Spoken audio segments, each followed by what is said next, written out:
I'm not even sure where to begin, because I keep replaying that moment in my mind, and each time, I realize there were so many ways I could have stopped myself. But I guess I'll start at the point where everything became real for me, where I made the comment that I initially brushed off as nothing, yet turned out to be the spark to a much bigger fire.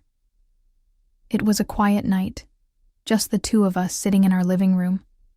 I remember the glow of the lamp on the end table, the hum of the AC, and the way he was looking at me with this half smile that said he was happy just to be there with me.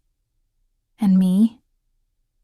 I was caught between feeling vaguely dissatisfied and telling myself I shouldn't complain. Everything was fine. Better than fine. A house that was ours, bills paid on time, weekends spent lazily strolling around the neighborhood, maybe meeting friends for brunch. The kind of life that used to feel like a dream. But something had been nudging me, telling me I was missing out, that there should be more. So we were talking about the future, and I let slip that maybe I just wanted something else. I could see him trying to understand me, but I was fumbling with my words, stumbling in this mess of half-formed thoughts. And somewhere in that fumbling, I mentioned my ex. Nothing big, just a passing remark. Well, he's doing so well for himself now, I said, and he never seemed afraid of going after what he wanted. Even as the words floated in the space between us, I tried to deflate them, to make them sound casual, but I felt the shift in the air. His eyes flickered with something I couldn't decipher. That's when my heart gave a little lurch, because I realized I'd just crossed a line, one I'd never even acknowledged before. But I didn't immediately apologize or clarify, because part of me thought, this is fine. It's good he knows what's on my mind. And maybe I wanted to see how he would react. It's so stupid when I think about it now, because I was basically poking a bear with a stick, waiting for a roar. But he just stared at me, and I saw something close to resignation in his face, as if he was thinking, this is how it's going to be from now on, isn't it? I think I even rolled my eyes, like it was just a meaningless comparison. But I should have seen it. The tension in his shoulders, the way he seemed to hold his breath. I remember him softly saying, really? In that way people do when they're hurt but trying not to show it. And I couldn't bring myself to respond. In that moment, I was both terrified and oddly triumphant. Terrified because I could sense I'd done damage. Triumphant because for once, I was expressing dissatisfaction instead of just burying it. Only I didn't understand how big this was about to become. I never could have predicted how it would unravel everything we had so carefully built.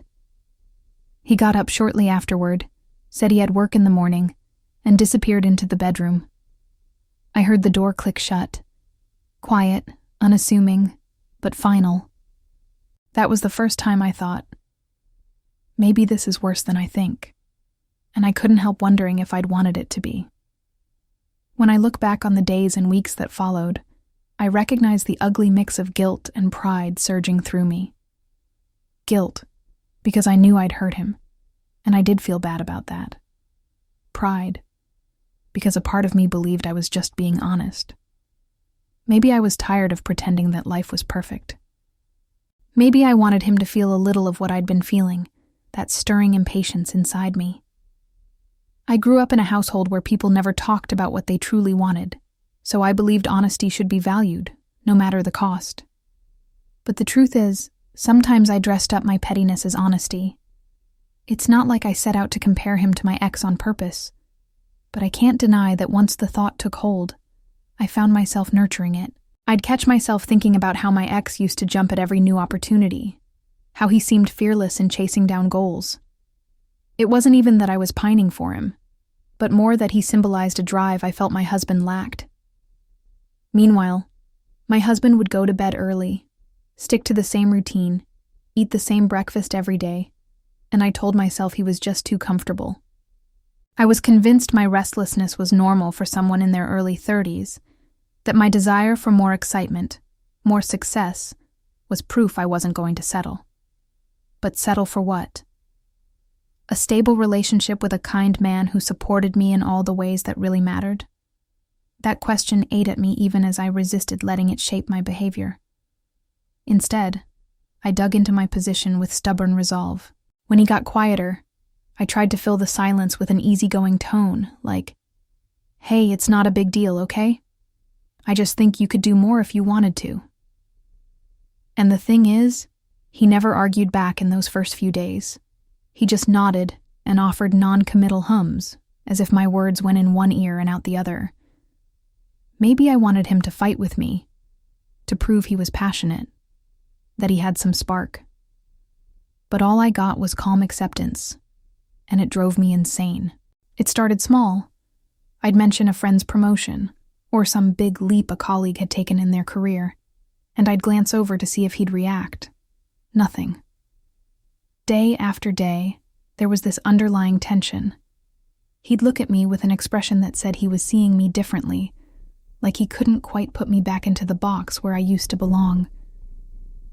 It's funny how we can want one thing, like a change in our partner, but the moment the foundation starts to crack, we panic. I wasn't just complaining. I was belittling the life he was content with. And somehow, I tried to justify that by telling myself I was helping him see his own potential. I should have recognized the look in his eyes, that mixture of disappointment and hurt. It was like he was wondering how long I'd been thinking this way. I could have explained, apologized, or at least told him I still loved him, that I just needed more excitement in our shared goals. But I didn't. I began to suspect that I'd said something I couldn't take back, that I'd shown him a side of me I was only half aware of. Late at night, when I couldn't sleep, I'd think about what exactly I'd done. Had I told him outright that my ex was more successful, better, more exciting? Maybe not in those words, but my implication was clear. I wanted him to rise to a standard that existed only in my head, and I was willing to use my ex as a measuring stick. Looking back, I cringe at the arrogance of it. I could have told him that I admired ambition, that I wanted us both to dream bigger and push ourselves further, and that maybe I felt stuck because neither of us was challenging the other. But no, I had to reference my ex, as if that would magically stir something in him. And the worst part is, I don't even think I was aware of how cruel that comparison might sound. I'd always prided myself on my directness, but in reality, I was lazy with my words when it came to him. Instead, I left that wound open, hoping he would be the one to mend it.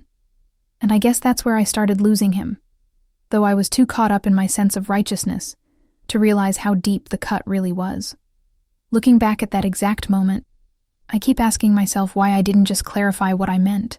I used to think that if anyone could take my blunt honesty, it was my husband, the one person who truly got me. But the truth was that I never paused to consider whether I was using words as weapons. Now, after that night, our routine started to crack. He stopped waiting for me to finish my coffee in the morning before heading out to work. He'd slip out quietly, leaving me with a cold cup and a nagging sense of unease. In the evenings, he'd be buried in his laptop or tinkering in the garage instead of sitting beside me on the couch. I told myself it was temporary, that he was just processing. Eventually, we'd talk this through and be even stronger, right? But each day that passed without a genuine conversation felt like a balloon inflating in my chest. I kept waiting for the moment it would pop. When he did speak, it wasn't about the elephant in the room. It was about groceries or bills, surface-level stuff that made me want to scream. One night, desperate to break the tension, I jokingly asked if he was mad about what I'd said. He just looked at me and said, "No, I'm not mad." That was all. No elaboration. And there was something about his calmness that felt more unnerving than anger. So I upped the ante. I mentioned my ex again. This time, in the context of a story about running into him at a mutual friend's event, which had happened months ago, but I pretended it was recent. I threw that in there, hoping for a spark of something, maybe jealousy, maybe anger. maybe a demand that I stop talking about another man. But all he did was nod, as if I'd just told him the weather forecast. I remember feeling a strange panic. I'd lit a match, but the flame was dying instantly, like it had nothing to burn.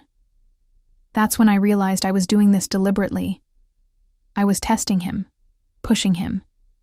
And in pushing him, I was slowly pushing him away. I told myself I wanted us to have a real conversation about our future, about being more ambitious together, about not getting complacent. But was that what I truly wanted? Or was I just looking for an excuse to unleash my own restlessness? I wish I could say that recognition stopped me, but it didn't. Instead, it made me resent him more, because in my mind, he wasn't even fighting for me. He wasn't stepping up. He wasn't matching my intensity. So if he wasn't going to do it, then maybe I'd keep pressing until one of us finally cracked. And that's exactly what I did. All the while feeling this knot in my stomach that whispered, "You're the one in the wrong here, and you know it." But I tried to drown out that voice, telling myself I was somehow still in control of this situation, that I was the one shaping our future. Little did I know, he was already making moves of his own, and I was about to find out just how far those moves would go. But as the days turned into weeks, I realized something else. He was doing this for himself, not for me.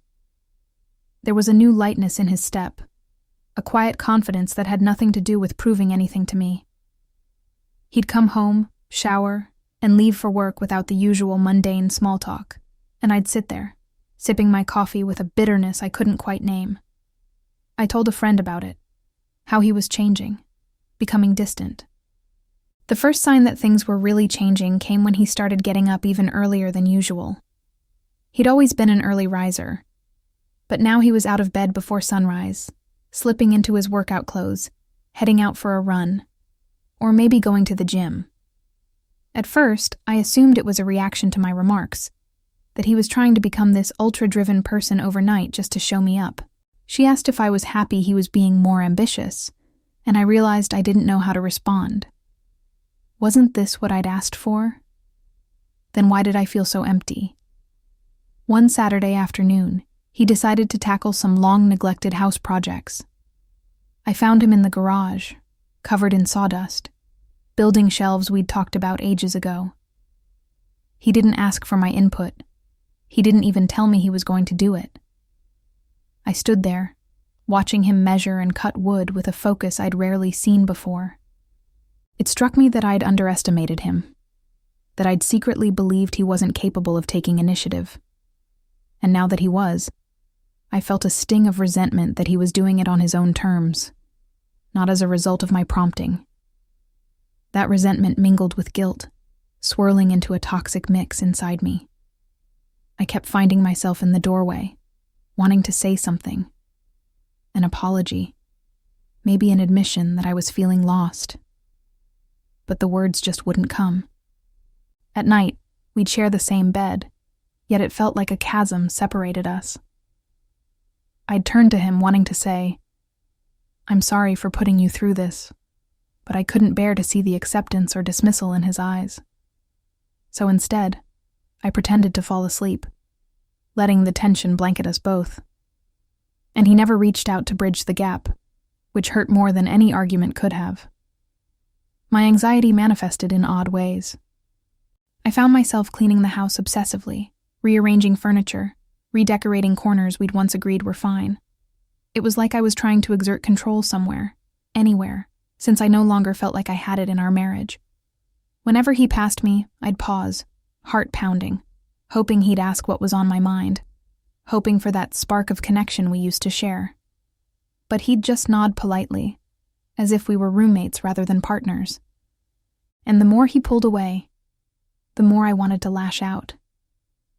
At one point, I nearly blurted out, "Are you trying to be like my ex now?" Just to see if it would ignite a real reaction. But I stopped myself because deep down, I recognized how cruel that sounded, and also because I wasn't sure I could handle his answer.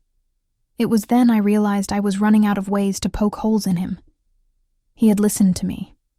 He'd heard my criticisms, and now he was evolving, but in a direction that seemed to exclude me. I found it ironic. I'd spent so long telling him he should aim higher, be more adventurous, do something different. Now, he was doing all those things, just not with me in mind. That's when the knot of fear in my chest twisted tighter, telling me that if I didn't do something soon, we might truly become strangers. It looked like success on the surface, but it was actually a lot of instability. Yet somehow, I'd romanticized that in my memory, because next to that kind of chaos, my husband's steady nature felt dull. When did I become the type of person who compared two very different men as if they were interchangeable car models? That question echoed in my head, and I didn't have a good answer. All I knew was that I'd opened a can of worms, and now I was grappling with my own reflection in the mirror. The question was, did I actually want to fix this? Or was I going to let my pride keep me on a path of self-sabotage? It was around this time that I started questioning everything about myself. I realized that my criticisms of him were rooted in my own insecurities. Maybe I'd convinced myself I needed a partner who was always chasing the next big thing because I was afraid to look at my own lack of direction. My ex had been wild, impulsive, always jumping from one venture to the next. Each day, I woke up feeling like a fraud, someone who had wanted to shake things up but was terrified of dealing with the aftermath. At first, I tried to focus on the superficial changes around the house. He was spending more time in the garage, on his laptop, making calls about projects or freelance gigs he suddenly seemed interested in. I felt excluded, like he was forging a path that no longer had room for me. But then I realized that for him, maybe this was never about excluding me. It was about finding himself after I'd made him question whether he was enough. The nights got harder. I lay awake, hearing him breathing beside me, wanting desperately to reach out and touch his shoulder, to ask him to tell me everything he was thinking. But I was too ashamed to cross the line I'd so confidently drawn. And something in his body language told me he wasn't going to encourage me either. The quietness between us felt like a wall, and each day that passed without a heartfelt conversation added another layer of bricks. I started replaying the moment I'd told him about my ex 1,000 times a day. I'd see the flicker of hurt on his face in high definition, and I'd hate myself for being so careless. Why was I so fixated on comparing him to my past? And why did I think that would ever lead to growth rather than resentment? The worst part was that I kept feeling like I was on the verge of breaking down, but I refused to let myself cry in front of him. Something in me wanted to maintain the facade that I was strong, that I believed in what I'd said. And if he asked me, "Do you regret choosing me?" I honestly don't know what I would have answered, because the truth was, I didn't regret it. I loved him. But I also felt stifled in the mundane routines we'd built. I loved the security but craved adventure, and I had no idea how to reconcile those two feelings. Late at night, my thoughts went in circles, and I felt the weight of my own contradictions. That's when the fear hit me hardest. What if he was truly done with trying to win me over or keep me happy? What if he was moving on mentally, even if we still lived under the same roof? The idea that he might be charting his own path without me made my stomach twist in knots. But wasn't that what I'd asked for? Ambition, drive, growth. Now that it was happening, I felt more unsettled than ever. I kept asking myself if I was being hypocritical, if deep down I just wanted him to be the version of ambitious that still revolved around me. And that thought was too ugly to face for more than a moment at a time. So I'd shove it aside, leaving it to fester, hoping that maybe he'd come to me first with some kind of apology or reassurance. But the longer I waited, the clearer it became that he wasn't going to do that. He wasn't going to patch things up for me. For the first time in our marriage, he was truly letting me sit with the consequences of my own words and decisions. And that realization made my heart pound with both dread and a strange sort of admiration. He was asserting himself in a way I'd never seen before, and I wasn't sure I was prepared to deal with what that meant. I remember the night everything reached a head, not because of a screaming match, but because of how painfully quiet it was. We were in the kitchen, finishing dinner, and then he looked at me with those steady eyes that I used to find so comforting. And he asked me quietly, "Do you regret marrying me?"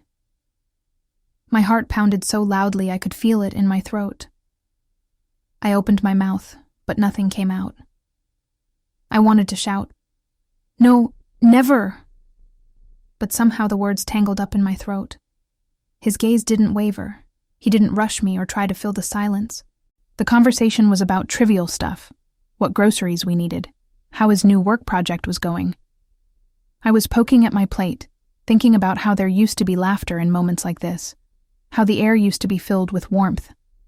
Now it felt thin, brittle, like the smallest spark would shatter it.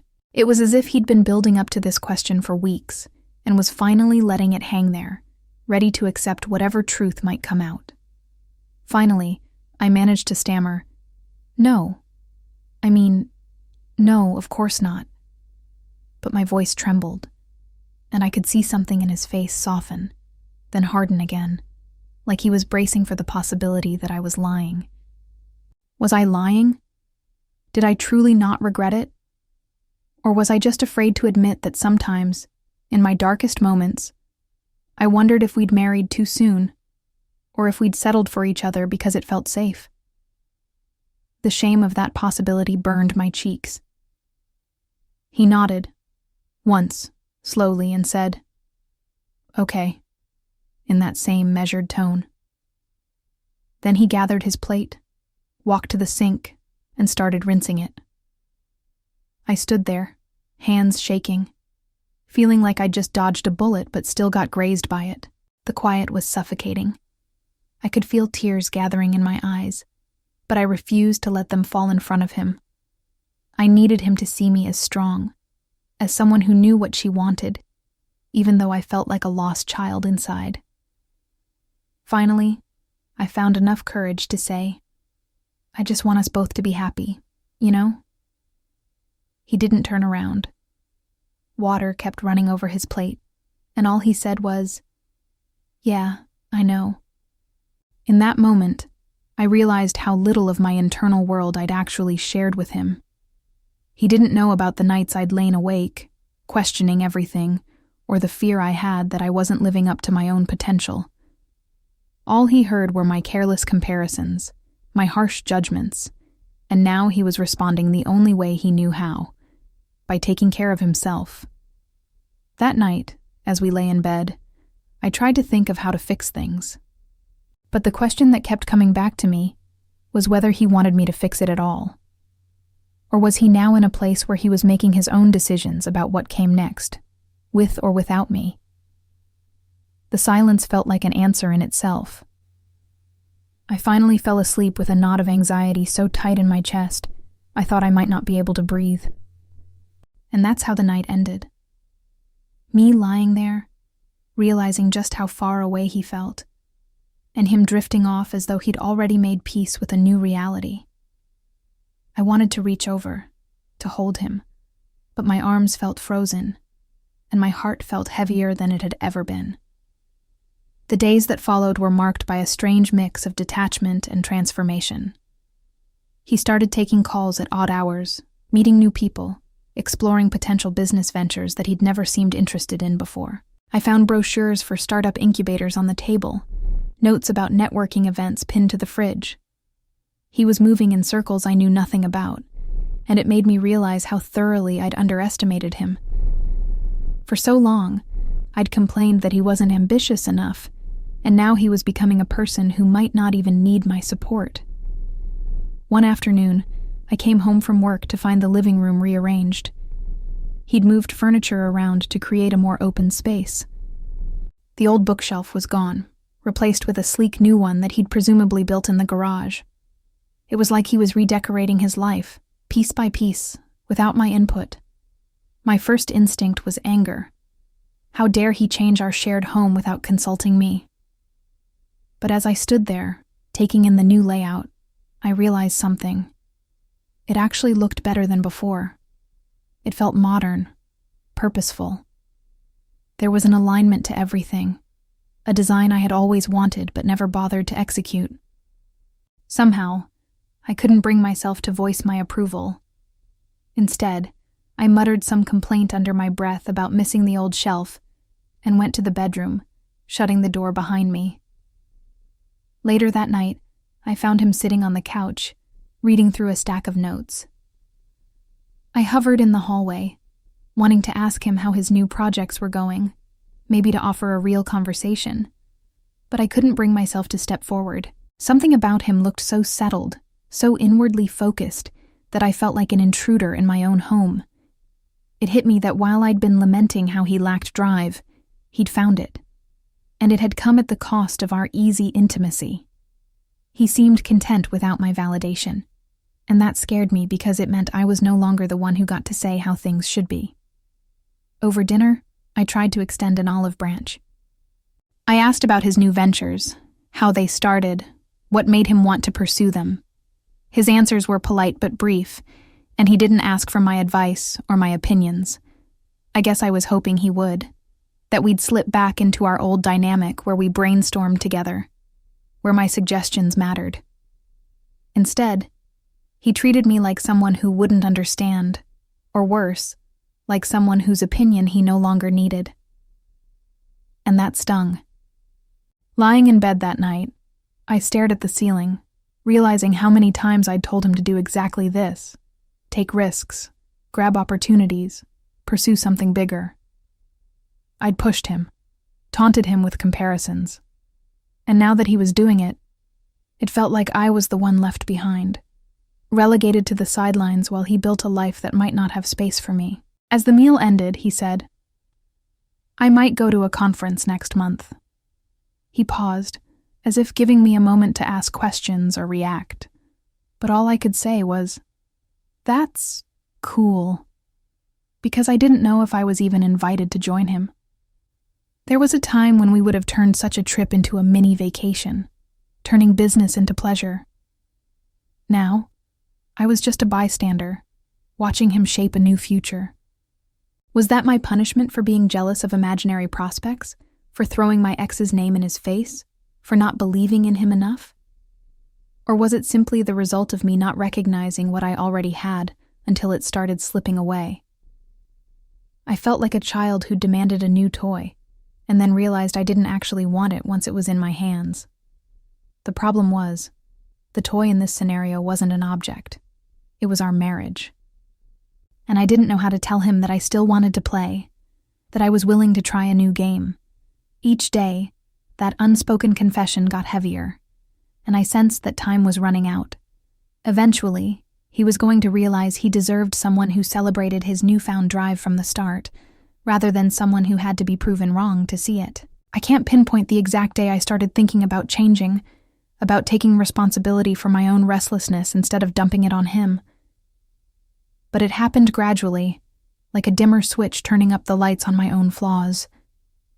I realized that if I wanted excitement and ambition in my life, maybe I should be focusing on myself, my own goals, my own career, rather than trying to shape him into something else. But I started anyway, in secret, messing around with free tutorials in the evenings while he was working in the garage or off in some coffee shop writing up business plans. A part of me wanted to tell him, "Hey, look, I'm trying too." But I hesitated, not knowing if it would come off as an attempt to match him, or worse, to compete with him. We existed like two separate orbits in the same house, crossing paths in the kitchen or hallway without truly connecting. That little voice in my head, the one that had been whispering I was unfair, grew louder. It told me, "You're the one who's jealous, who's fixated on measuring success in flashy ways, who's ignoring the quiet, steady love that once mattered so much to you." I started looking up online courses, thinking maybe I could gain some new skills, find a different job that challenged me. The idea of actually improving my own situation rather than obsessing over his was terrifying. And during those encounters, I could sense the distance between us.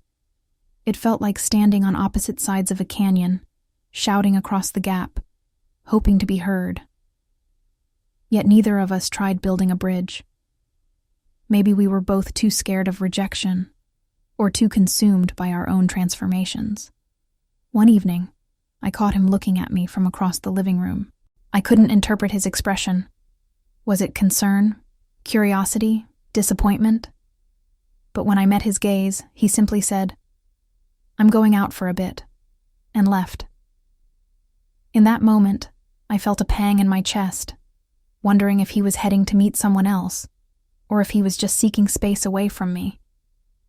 I hated how insecure that thought made me feel, how quickly my mind jumped to the idea that I might already be replaced. But I had no evidence, and I wasn't even sure if I had the right to ask. After all, wasn't I the one who'd started this whole thing by implying he wasn't enough? So I took a deep breath and did nothing. I allowed him that space, even though it felt like it was tearing me apart.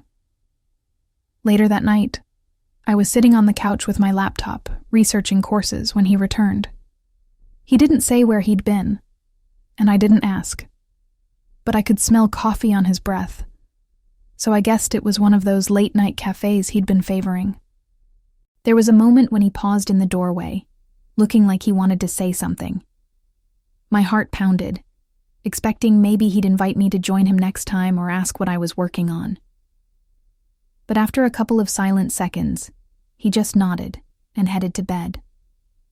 In the darkness of the living room, I almost laughed at how we'd devolved into strangers, how we tiptoed around each other, afraid to be vulnerable. It struck me then that this might actually be the beginning of the end, unless one of us decided to step up and admit we wanted to fight for the other. The question was, would that person be me? Or had I already pushed him so far away that he wouldn't care? Just the idea that he might choose to leave, that he might stop loving me, made my stomach churn.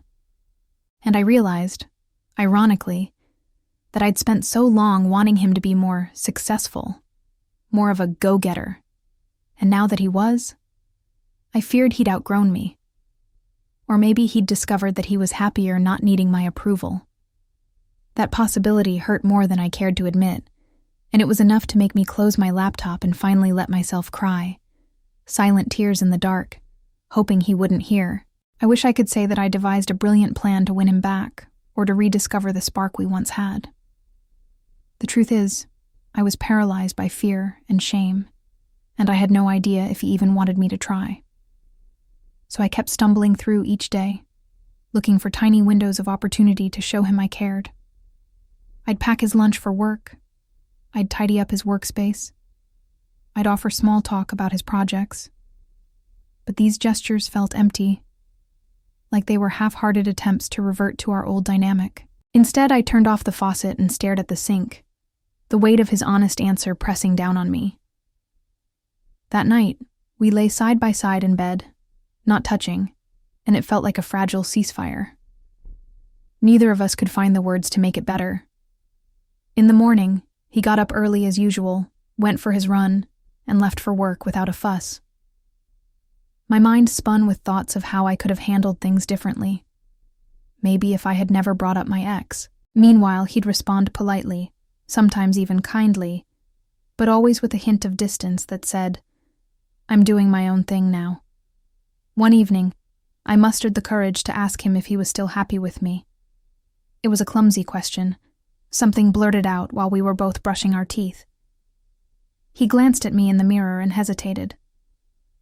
"I don't know," he said finally, his voice barely above a whisper. My stomach dropped, and I had to fight the urge to scream or cry or run. Maybe if I had actually encouraged him instead of belittling him. But it was too late for those maybes, and now we were standing on the brink of an uncertain future. Over the next couple of weeks, it became clear that he was finalizing plans to attend that conference. He booked flights, sorted accommodations, and gathered materials for his presentation. I overheard him on the phone, sounding energized, confident, like a man who'd found a purpose. I realized that this trip was more than just a conference. It was symbolic of the new path he was forging, one where he wasn't tethered to my expectations or judgments. At dinner, he mentioned he'd be gone for about a week. The question of whether I was coming along didn't even surface, and I was too proud to ask.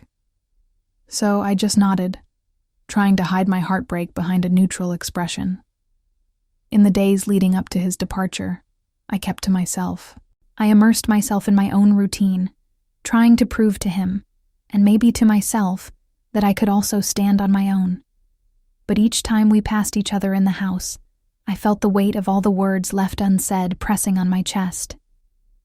Then came the night before he was set to leave. Suitcase packed, flight details confirmed. We shared a quiet meal, and I found my gaze drifting to him, remembering our early days together. The jokes, the inside references, the sense that we were each other's safe place. Now I felt like an intruder in his life, the one who had caused all this distance. When we finished eating, he cleared his plate, paused, and looked me in the eye. "I'm not mad at you," he said softly. "I just realized I needed to do this for myself." I nodded, tears threatening to spill over, but I didn't let them. "I know," I whispered. And I stopped short of saying sorry, because I wasn't sure if that was enough. He gave me a faint smile and said, "Take care of yourself." Then he disappeared into the bedroom to turn in early. That night, I couldn't sleep. I kept wondering if he was thinking of this trip as a temporary escape or a test run for a life without me. And I knew that in many ways, I'd pushed him to this point. My jealousy, my comparisons, my inability to appreciate what he already offered. I'd driven him to seek validation within himself. So I lay awake, grappling with the heavy truth that sometimes, getting what you say you want can be the most devastating outcome of all. The next morning, he left before sunrise. I heard the door close, the engine of the car start, and then it was just silence. I spent the week trying to focus on my own needs, preparing meals, researching classes, going for walks to clear my head. I tried to reflect honestly on what I truly wanted out of life. Did I even know? Or had I been so busy envying someone else's version of success that I forgot to figure out what mine looked like? I thought about him often, how he was doing at the conference, what new ideas might be filling his head, if he was finding excitement in meeting people who challenged him. For a long time I stayed in bed, staring at the ceiling, feeling a kind of grief that I'd never experienced before. It wasn't like he'd left me for good, but something in my gut told me that even if he returned in a week, we might never be the same. And maybe that was okay. Maybe the marriage we had wasn't healthy for either of us, and we were both being forced to confront that reality. Part of me felt proud of him, and another part felt crushingly lonely, wondering if I'd be left behind. On the last day of the conference, I found myself sitting in the living room, scrolling through old photos of us. The laughs, the silly faces, the trips we took, the lazy Sunday mornings. I wondered when exactly I stopped seeing those moments as enough. Tears welled up, and I didn't fight them this time. I realized I wanted him back, not the version of him I tried to bully into chasing bigger dreams, but the real him, the steady and thoughtful man who balanced my chaos. And yet, I knew that even if he came back, he wouldn't be the same. Neither would I. That night, the phone buzzed. A message from him. "Just wrapped up. It went well. Coming home tomorrow." I stared at those words, feeling a rush of relief and dread in equal measure. I typed a response. "Glad to hear it. Safe trip home." And then agonized over whether I should add more, like, "I miss you," or "Let's talk." In the end, I hit send without extras. When his return day came, I was waiting in the living room, heart pounding. He walked in, suitcase in hand, looking tired but accomplished. His eyes met mine, and for a moment, we just stood there, taking each other in. Then he said, "Hey," and I whispered back, "Hey." That was all. No dramatic reunion, no immediate conversation about our future, but the tension in the air was heavy with possibility. Maybe we would talk it out over dinner, maybe we wouldn't. I helped him put his suitcase away, offered to make tea, and we settled into this new, uncertain rhythm of coexisting. He looked at me over the rim of his mug, and I felt a flicker of warmth, the memory of what we used to share. But neither of us spoke the words that needed speaking. That night, as we got ready for bed, I realized that this was it, the turning point. We could either remain in this limbo, letting the distance grow, or one of us could make a move. I tried to muster the courage to say something real, to apologize for comparing him to my ex, for not seeing what I had until it was slipping away. But as I opened my mouth, he switched off the bedside lamp, plunging us into darkness. And I understood that maybe he needed more time, or maybe he was waiting for me to step up in a real way, not just with whispered regrets at night. So I lay there, uncertain and a little scared, wondering if I was ready to fight for him, or if I'd already let my pride hollow out our marriage beyond repair. I still don't have the answers to those questions.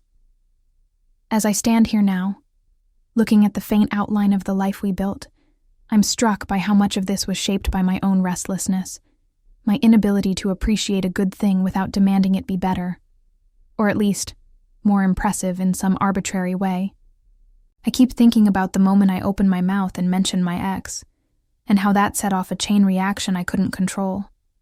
But I also realized that maybe it wasn't just that single comment. Maybe this was building for a long time, waiting for one spark to ignite it all. And now we're in the aftermath, each of us trying to figure out what we truly want. The strangest part is that I see a new determination in him, a fire I once said I wanted. But it's a fire that might burn brightest without me. Do I regret pushing him? Sometimes, yes, because I fear I might have pushed him right out of my arms. But a small part of me is proud that he's finding himself, even if it means he no longer needs my validation. As for me, I'm left with more questions than answers. Do I have it in me to change, to let go of the toxic comparisons that have haunted me? Can I find my own passions and goals, not because I'm trying to prove something, but because I genuinely want them? And if I do, will we find our way back to each other? Or will we discover we've grown into two people who no longer fit? This morning, he mentioned a second conference he might attend in a few months. He sounded excited, a little apprehensive, but definitely committed. I forced a smile, told him it sounded amazing. Then, I locked myself in the bathroom and stared at my reflection in the mirror, wondering if, in a few months, he'd still be telling me about his plans, or if he'd just quietly book the trip and go. There's a big part of me that wants to stop him from drifting further, but I'm also aware that I'm the one who set him adrift in the first place. I'm learning that some lessons come late, and that self-awareness doesn't necessarily heal the wounds you've created. It just makes you more conscious of how deep they might go. Maybe we'll mend, maybe we won't. All I know for sure is that I'm standing on a precipice, and I can either jump or walk away. He's made his choice, to invest in himself, to follow a path he finds meaningful. Now it's my turn to decide if I can do the same without turning this into a competition, or a pity party, or another reason to resent him. A part of me hopes that if I do grow on my own, we'll meet somewhere in the middle. Two individuals who can reconnect with a renewed sense of purpose. But there's no guarantee of that. For now, I'm caught in a swirl of guilt, longing, admiration, and fear. And maybe that's the price I pay for wanting more without recognizing what I already had. So here I am, with all these questions hanging in the air.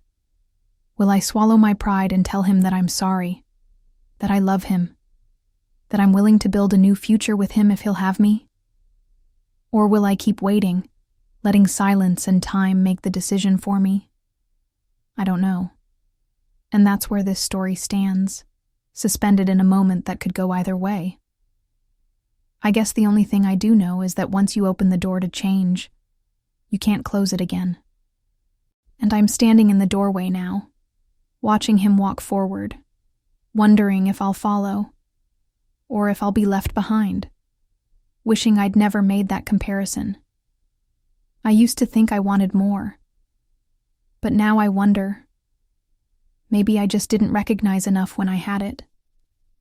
And that might be the real tragedy of it all.